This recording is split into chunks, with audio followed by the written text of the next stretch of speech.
पहला प्रश्न है, तुलजा भवानी मंदिर जो कि चित्तौड़गढ़ में स्थित है, उसका निर्माण किसने करवाया। तुलजा भवानी मंदिर कहाँ है? चित्तौड़गढ़ में है। निर्माण किसने करवाया? इस तरह के क्वेश्चन एग्जाम में पूछे जाते हैं, हम गलत करके आ जाते हैं। इसीलिए मैं आपको इस तरह के क्वेश्चन करवाता हूं ताकि जब एग्जाम में पूछे जाएं आपके सही हों, आप कहीं नहीं अटको। इस मंदिर का निर्माण दासी पुत्र बनवीर ने करवाया था। 90% तक लोगों ने इसका उत्तर गलत दिया है। तो आप देख लो आप किस तरह से तैयारी कर रहे हो। जब तक अच्छे से तैयारी नहीं करोगे सिलेक्शन नहीं होगा। सिलेक्शन के लिए आपको अपना बेस्ट देना ही पड़ेगा, 100% देना ही पड़ेगा। दासी पुत्र बनवीर ने चित्तौड़गढ़ दुर्ग में तुलजा भवानी मंदिर का निर्माण करवाया था, ध्यान रखना है। अगला प्रश्न है, राजस्थान का ताजमहल किसे कहा जाता है। राजस्थान का ताजमहल कह दो या मारवाड़ का ताजमहल कह दो, किसे कहा जाता है। अब कुछ लोग इसका आंसर किराड़ू देंगे। किराड़ू जो मंदिर है वो बाड़मेर में है, उन्हें हम राजस्थान का खजुराहो कहते हैं। मैं बात कर रहा हूँ राजस्थान के ताजमहल की। राजस्थान का ताजमहल जसवंत थड़ा कहलाता है। जसवंत थड़ा कहाँ है? जोधपुर में स्थित है, आपको ध्यान रखना है। उत्तर स हो जाएगा जसवंत थड़ा। अगला है, 1857 ईस्वी की क्रांति की शुरुआत भारत में कहाँ से हुई। पहले अच्छे से पढ़ लो क्वेश्चन, उसके बाद में आंसर दो, नहीं तो लगभग सारे गलती आंसर दोगे। पूछा ये गया है कि 1857 ईस्वी की क्रांति की शुरुआत भारत में कहाँ से हुई। राजस्थान में नहीं पूछा आपसे, भारत में पूछा गया है। भारत में 1857 ईस्वी की क्रांति की शुरुआत मेरठ से हुई थी। मेरठ यूपी से क्रांति की शुरुआत हुई थी। 10 मई 1857 को मेरठ से क्रांति की शुरुआत हुई थी। राजस्थान में बात करें तो 28 मई 1857 को नसीराबाद से क्रांति की शुरुआत हुई थी। राजस्थान का एकीकरण बहुत अच्छे से करवा चुका हूं मैं आपको, मात्र 10 मिनट में सारा सब कुछ मैंने आपको करवा दिया था। नहीं देखा तो वहां से देख लेना। तो इसका उत्तर हो जाएगा मेरठ, उत्तर ब हो जाएगा। अगला है, अबुल फजल ने किस दुर्ग के बारे में कहा है कि अन्य सब दुर्ग नंगे हैं जबकि यह दुर्ग बख्तरबंद है। अबुल फजल ने किस दुर्ग के बारे में ये लाइन कही है, आपको बताना है। तो ये लाइन रणथंबोर दुर्ग के बारे में कही गई है। रणथंबोर दुर्ग के बारे में कहा गया है। राजस्थान का प्रथम शाका 1301 ईस्वी में जो हुआ था वो रणथंबोर में ही हुआ था। तो अबुल फजल ने क्या कहा है? अन्य सब दुर्ग नंगे हैं जबकि यह दुर्ग बख्तरबंद है। इंपॉर्टेंट है, ध्यान रखना है।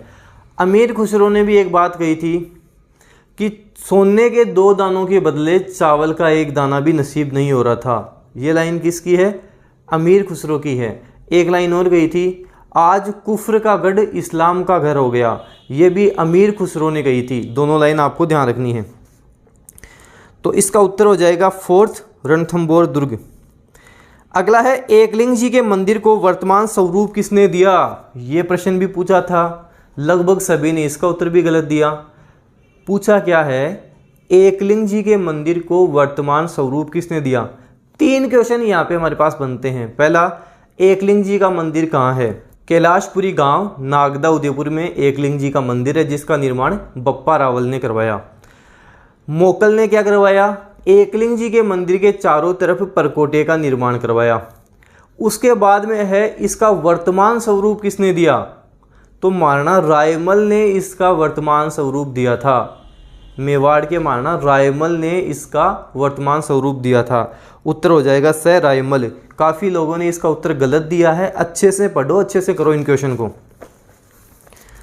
अगला है, 23.5 डिग्री उत्तरी अक्षांश तथा 70 डिग्री पूर्वी देशांतर रेखाएं राजस्थान के निम्न में से क्रमशः किन जिलों से होकर गुजरती हैं। 23.5 डिग्री और 70 डिग्री की बात हो रही है।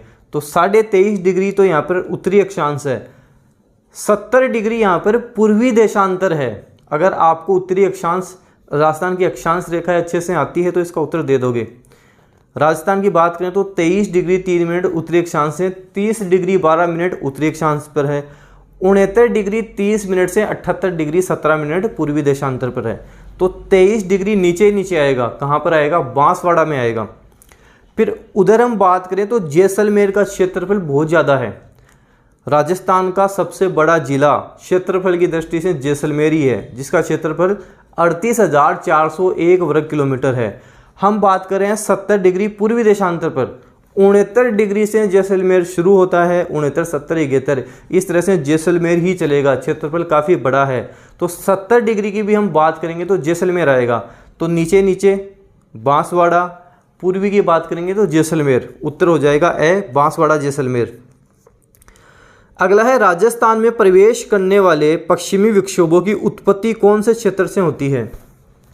शीतकाल में राजस्थान में वर्षा होती है, पश्चिमी विक्षोभों से वर्षा होती है। राजस्थान में जो शीतकाल में वर्षा होती है उसे हम मावट कहते हैं, जो रब्बी की फसल के लिए बहुत अच्छी रहती है। रब्बी की फसल की हम बात करें तो गेहूं, जौ, चना, सरसों ये सारी रब्बी की फसल हैं। अब ये पूछा गया है कि जो पश्चिमी विक्षोभ हैं इसकी उत्पत्ति कहाँ से होती है, ये आपको बताना है। तो इसकी उत्पत्ति भूमध्य सागर से होती है, भूमध्य सागर से इसकी उत्पत्ति होती है, उत्तर डी हो जाएगा। अगला है राजस्थान में सर्वाधिक वर्षा वाला स्थान है, आपको बताना है राजस्थान में सर्वाधिक वर्षा वाला स्थान कौन सा है। पहले आप कर लो, उत्तर गलत कर लो इसका, उसके बाद में मैं बताता हूँ आपको, क्योंकि लगभग तो उत्तर गलत ही करेंगे इसका। पूछा क्या गया है वो पढ़ो, उसके बाद में आंसर दो। राजस्थान में सर्वाधिक वर्षा वाला स्थान कौन सा है, जिला नहीं पूछा आपसे। तो हम स्थान की बात करेंगे तो माउंट आबू है। माउंट आबू कहाँ है? सिरोही में है। अगर आपसे जिला पूछे तो जिला झालावाड़ होगा, जो पूछा है उसके अकॉर्डिंग आंसर करना है। तो इसका उत्तर माउंट आबू हो जाएगा, उत्तर ब होगा, ए नहीं होगा। ए कब होगा? जब आपसे पूछेगा राजस्थान में सर्वाधिक वर्षा वाला जिला कौन सा है, तब ए करना है हमको। अगला है निम्न में से किस स्थान पर हुए कृषकों के नरशंस हत्याकांड को महात्मा गांधी ने जलियांवाला बाग हत्याकांड से भी बढ़कर बताया है? महात्मा गांधी ने अपने न्यूज़पेपर यंग इंडिया में जलियांवाला बाग हत्याकांड से भी विभत्स बताया था, उससे भी भयंकर बताया था। किसको बताया था? तो इसका उत्तर नीमू चना हत्याकांड होगा। नीमू चना हत्याकांड इसका उत्तर होगा। काफ़ी लोग सोच रहे हैं कि मानगढ़ हत्याकांड होगा। मानगढ़ हत्याकांड को राजस्थान का जलियांवाला बाग हत्याकांड कहा जाता है। जो गोविंद गिरी के नेतृत्व में जो आंदोलन हुआ था उसकी हम बात कर रहे हैं। आपसे पूछे राजस्थान का जलियांवाला बाग हत्याकांड किसे कहते हैं, तो मानगढ़ हत्याकांड को कहते हैं। अगर आपसे पूछे महात्मा गांधी ने यंग इंडिया में किसे बताया, तब आपको नीमू चना हत्याकांड करना है। तो ये आपको ध्यान रखना है। अगला है मेवाड़ का खजुराहो किस मंदिर को कहा जाता है? मेवाड़ का खजुराहो किस मंदिर को कहा जाता है? सारे ऑप्शन देखना, अच्छे से आंसर करना। पहला है किराड़ू मंदिर। किराड़ू मंदिर को राजस्थान का खजुराहो कहा जाता है। किराड़ू मंदिर कहाँ है? बाड़मेर में। इन्हें हम राजस्थान का खजुराहो कहते हैं। अगला है मात्रकुंडिया। मात्रकुंडिया क्या कहलाता है? मेवाड़ का हरिद्वार कहलाता है। रश्मि परगना चित्तौड़गढ़ में मात्रकुंडिया जो है वो मेवाड़ का हरिद्वार कहलाता है। अगला है अंबिका माता मंदिर। जगत गांव में अंबिका माता का मंदिर है, वो मेवाड़ का खजुराहो कहलाता है। तो इसका उत्तर स होगा, अंबिका माता मंदिर मेवाड़ का खजुराहो कहलाता है। काफ़ी इंपॉर्टेंट है, आपको ध्यान रखना है। अगला प्रश्न है, एक मुट्ठी भर बाजरे के लिए मैं हिंदुस्तान की बादशाहत खो देता, यह कथन किसका है? एक मुट्ठी भर बाजरे के लिए मैं हिंदुस्तान की बादशाहत खो देता। घटना है 5 जनवरी 1544, गिरी सुमेर का युद्ध जेतारण पाली में होता है। मालदेव के सेनापति हैं जेता और कुंपा, और उनके सामने है शेरशाह सूरी। इनके मध्य ये युद्ध होता है। शेरशाह सूरी जो भारत पर शासन कर चुका था, बड़ी कठिनाई से, बड़ी मुश्किल से ये युद्ध जीत पाता है। तो इस युद्ध में विजित होने के बाद में शेरशाह सूरी कहता है कि एक मुट्ठी भर बाजरे के लिए मैं हिंदुस्तान की बादशाहत खो देता। इम्पोर्टेंट है, ध्यान रखना है। गिरी सुमेर का युद्ध 5 जनवरी 1544, जेतारण पाली। तो इसका उत्तर हो जाएगा शेरशाह सूरी, आपको ध्यान रखना है। अगला है जयगढ़ दुर्ग की नींव किसने रखी? अभी थोड़ी देर पहले मैंने YouTube पे प्रश्न पूछा था कि जयगढ़ दुर्ग की नींव किसने रखी। जयगढ़ दुर्ग कहाँ है? जयपुर में स्थित है। इसकी नींव किसने रखी? इसका उत्तर होगा मान सिंह। मान सिंह प्रथम ने नींव रखी थी। इसका लगभग जो निर्माण कार्य पूर्ण करवाया था वो मिर्जा राजा जयसिंह ने करवाया था। मिर्जा राजा जयसिंह के नाम पर ही इसका जयगढ़ दुर्ग नाम पड़ा है। इंपॉर्टेंट है, ध्यान रखना है। मिर्जा राजा जयसिंह हैं, उन्हीं के नाम पर इसका नाम जयगढ़ दुर्ग पड़ा है। इंपॉर्टेंट है, ध्यान रखना है। जयगढ़ दुर्ग को चिले का टीला भी कहते हैं। जयगढ़ दुर्ग जो जयपुर में है उसे चिले का टीला भी कहते हैं। और इसका जो निर्माण कार्य जो पूरा करवाया था, कंप्लीट करवाया था, वो सवाई जय सिंह ने करवाया था। तीनों चीज़ें इंपॉर्टेंट हैं, ध्यान रखनी है। लगभग सभी ने इसका उत्तर गलत दिया है। आप यहाँ गलती कर लो, एग्जाम में कोई गलती नहीं करनी है। एग्जाम में हमें एकदम परफेक्ट होना है। अगला है ललित विग्रह राज किसकी रचना है? ललित विग्रह राज किसकी रचना है? सारे ऑप्शन देखेंगे, उसके बाद में आंसर देंगे। पहला है विग्रह राज चतुर्थ। विग्रह राज चतुर्थ ने संस्कृत में हरिकेली नाटक की रचना की थी। विग्रह राज चतुर्थ के काल को चौहानों का स्वर्ण युग या स्वर्ण काल कहा जाता है। जब आपसे एग्जाम में पूछे कि चौहानों का स्वर्ण काल किसे कहा जाता है, पृथ्वीराज चौहान आंसर नहीं करना है।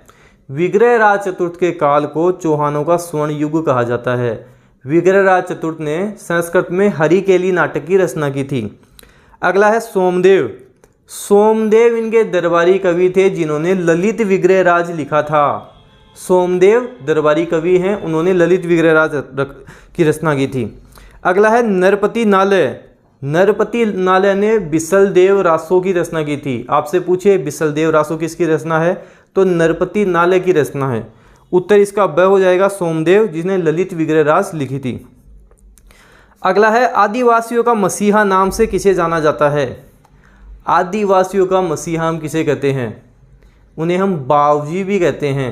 हम बात कर रहे हैं मोतीलाल तेजावत की। मोतीलाल तेजावत इसका आंसर होगा। इन्हें मेवाड़ का गांधी भी कहा जाता है। मेवाड़ का गांधी, आदिवासियों का मसीहा, बावजी आदि नामों से इसे जाना जाता है। अगला है गोकुल भाई भट्ट।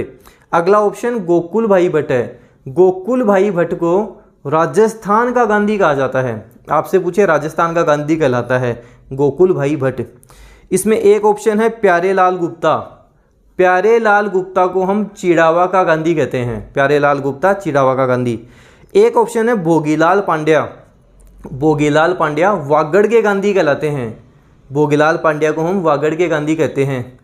जमनालाल बजाज को क्या कहते हैं? गांधी जी का 5वां पुत्र जमनालाल बजाज कहलाता है। तो ये सारे ही आपको ध्यान रखने हैं। इसका उत्तर ए हो जाएगा, मोतीलाल तेजावत। अगला है राजपूताने का अबुल फजल किसे कहा जाता है? राजपूताने का अबुल फजल हम किसे कहते हैं? कर्नल जेम्स टोड इसका आंसर नहीं होगा। मुंशी देवी प्रसाद ने मुहणोत नैनसी को राजघराने का अबुल फजल कहा था। तो मुहणोत नैनसी राजघराने के अबुल फजल कहलाएंगे या राजपूताना के अबुल फजल कहलाएंगे। सबसे पहले किसने कहा था? मुंशी देवी प्रसाद ने कहा था। उत्तर हो जाएगा डी, मुहणोत नैनसी। अगला है कुमथाना दुर्ग या अणखिला किला के नाम से किसे जाना जाता है? कुमथाना दुर्ग या अणखिला किला किसे हम कहते हैं? तो हम सिवाना दुर्ग को कहते हैं। सिवाना दुर्ग कहाँ है?